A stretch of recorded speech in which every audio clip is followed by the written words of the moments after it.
I'm going to show you how to make a start button in Scratch. Last week, we made a fun fishing game, so let's use that as an example. In just 1 minute, I'll show you how to add a start button to your game and make it work. Let's get started. First, you'll need a start button sprite.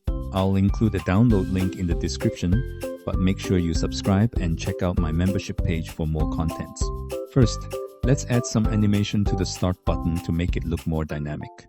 When the green flag is clicked, make the button show, set its size to 45%, and move it to the center of the screen.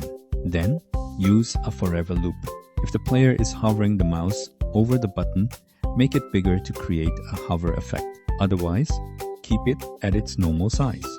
This simple animation makes the button feel more interactive.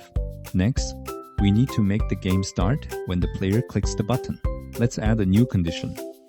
When this sprite is clicked, broadcast a message called Start Game. This message will tell the other sprites that it's time to start the game. After broadcasting the message, make the start button hide so it disappears from the screen once the game begins. Now, let's go back to the boat sprite and change when the game starts. Instead of starting when the green flag is clicked, we want the boat to start moving only after the player clicks the start button. So let's split the code. We want the boat to be showed up at the beginning, but only when I receive start game message, then we allow the boat to move. Next, let's do the same thing for the net sprite. We want the net to be hidden when the game first starts. Then, when the net receives the start game message, make it show and start following the boat. Now let's update the fish sprite as well. We want the fish to stay hidden when the game first starts.